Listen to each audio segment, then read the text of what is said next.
Get ready for a whirlwind of breaking news that's shaping our world, right here, right now. The news cycle never sleeps, and neither do we, bringing you the absolute latest that you need to know. From the high-stakes world of finance to the ever-evolving landscape of culture and entertainment, we've got your pulse on everything that matters. Don't miss a beat as we dive into the stories that are making waves and sparking conversations globally.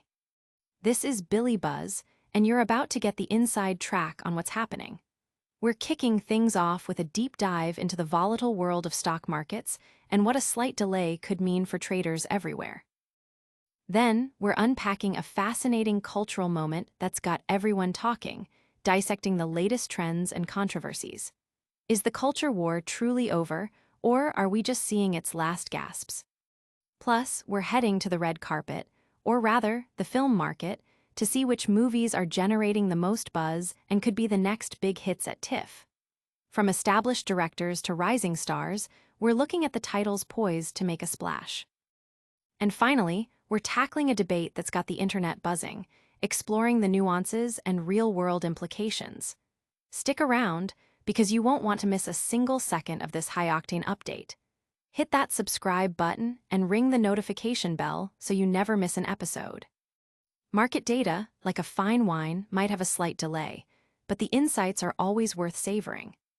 In the fast-paced universe of financial markets, every second counts, and understanding the data that drives trading decisions is paramount. For many, the allure of real-time information is what separates the winners from the rest. However, a closer look at market data reveals a more nuanced reality. While some platforms offer instantaneous feeds, others operate with slight delays. For instance, the Cboe BZX exchange is noted for providing real-time data, a crucial advantage for active traders. Yet, for a broader understanding, volume often reflects consolidated markets, meaning it aggregates data from various sources, which can introduce minor delays. Similarly, futures and forex markets typically have a 10 or 15-minute delay, a standard practice that allows for data processing and aggregation. This delay, while seemingly small, can be significant for high-frequency traders who rely on millisecond-level accuracy. The data itself is powered by sophisticated solutions like bar chart solutions, ensuring that even with a slight lag, the information is robust and reliable. Furthermore, the foundational data that informs these markets is provided by esteemed entities such as Zacks and Morningstar, known for their in-depth financial analysis and research. This layered approach to data dissemination ensures that while immediate access is prized, comprehensive and analyzed information is also readily available, catering to a wide spectrum of market participants. The year 2025, as indicated by the copyright, suggests these market dynamics are current and ongoing, reflecting the continuous evolution of how financial information is disseminated and consumed. It underscores the importance of understanding the source and timing of market data, as it directly impacts investment strategies and trading outcomes. Whether you're a seasoned professional or a budding investor, recognizing these subtle differences in data delivery is key to navigating the complexities of the financial world. But while the markets are busy with their numbers, the cultural conversation is anything but delayed. Get ready, because we're diving into a story that dissects the very fabric of modern discourse.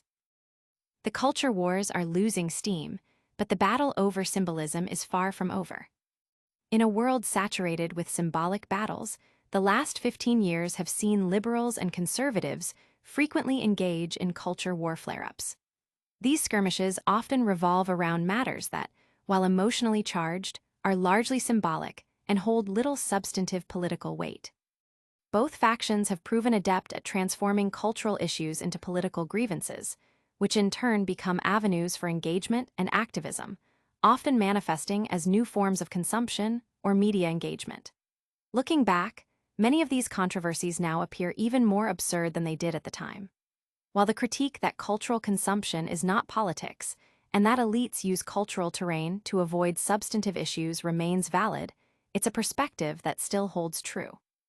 During the 2010s, particularly with the rise of social media, many across the ideological spectrum genuinely attributed significant political importance to these cultural debates.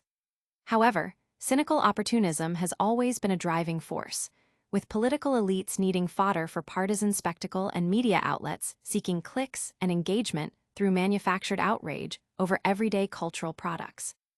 At their core, both liberal and reactionary culture warriors operate on the premise that culture precedes politics, making media consumption and shopping habits critical sites of political struggle. For the right, this often takes a psychosexual dimension, while for liberals, it can involve transposing legitimate political demands into market logics.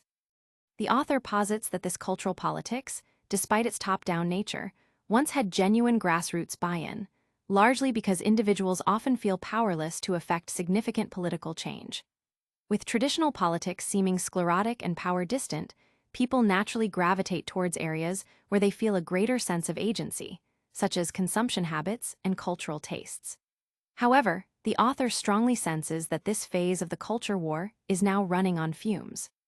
The constant invocation and weaponization of the same issues have rendered them dull, leading to diminishing returns regardless of ideology or audience. The recent controversy surrounding the American Eagle ad featuring Sydney Sweeney and the phrase, "Sydney Sweeney has great genes," serves as a prime example of this culture war exhaustion. Despite claims of progressive outrage and accusations of racist dog whistles, an analysis by the New York Times revealed that the criticism originated from a small number of accounts and only gained traction after right-leaning influencers amplified it. The data showed more supportive posts than critical ones, indicating the controversy was largely manufactured. Similarly, the Fox News-led moral panic over Cracker Barrel's attempted rebrand and subsequent return to its original logo exemplifies the increasingly vacant nature of these culture war battles. The assertion that a logo change represents wokeification strains credulity, and celebrating the restoration of old branding as a political win highlights a detachment from actual political concerns. Both episodes suggest that while the incentive structures of the 2010s culture war persist, the actors are now merely going through the motions, performing to an increasingly indifferent audience. And speaking of films that are making waves and finding their audience, our next story takes us to the bustling marketplace of cinema, where the next big hits are being discovered. From industry titans to breakout stars, TIFF 2025 is the place where cinematic destinies are forged. The Toronto International Film Festival, TIFF, is more than just a showcase for films. It's a vital marketplace where deals are struck, careers are launched, and the trajectory of the film industry is often set. While the official market kicks off later, TIFF has always been a crucial ground for acquisitions, and the 2025 lineup is brimming with potential. This year promises a compelling slate, featuring highly anticipated projects from acclaimed directors like Steven Soderbergh and Gus Van Sant, alongside buzzy titles from emerging talents. The festival serves as an unofficial start to awards season, creating a frenzied atmosphere where studios and streamers anxiously scout for their next commercial hit or word-of-mouth sensation. Last year's TIFF saw mixed results, with some major acquisitions like Netflix's $20 million deal for Richard Linklater's Hitman proving successful, while others, like Neon's acquisition of Mike Flanagan's The Life of Chuck, which won the People's Choice Award, didn't perform as expected. This year, distributors are looking for films with strong commercial hooks and broad audience appeal.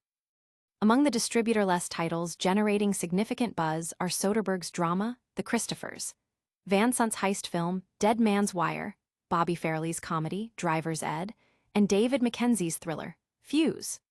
Agents like Julian Levesque express optimism, noting a return to more commercial projects with clear audience potential, signaling a healthier sales market compared to the super indie and niche offerings at Sundance earlier in the year. Cannes also saw robust sales, particularly for projects with global appeal and awards potential. This year's TIFF lineup aims to build on that momentum. For instance, Sydney Sweeney stars as a professional boxer in Christie, a film that could be a major draw. Other anticipated titles include a thriller pairing Aaron Taylor Johnson with the director of Hell or High Water, and a teen movie featuring White Lotus breakout Sam Nivola. The success of Coda in 2021, acquired for a record $25 million, sets a high bar, but insiders are hopeful for strong sales, indicating a return to form for quality filmmaking.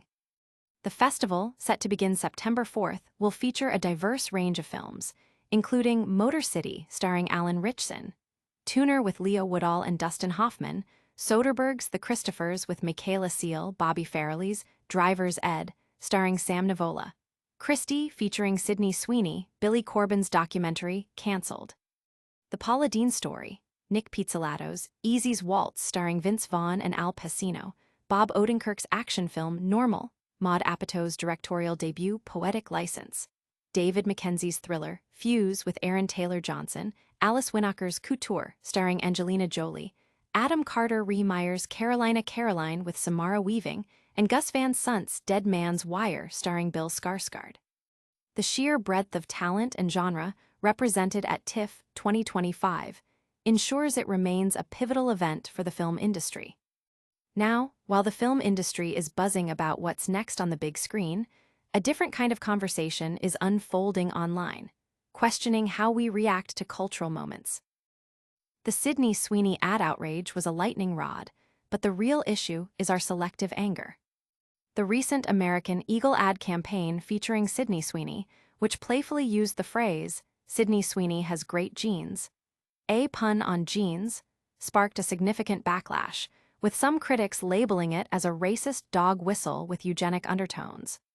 While the outrage generated considerable discussion and even prompted comments from high-ranking U.S. officials, an analysis by the New York Times revealed that the criticism originated from a small, often right-leaning contingent of social media accounts, and only escalated after influencers began highlighting a supposed wave of progressive outrage.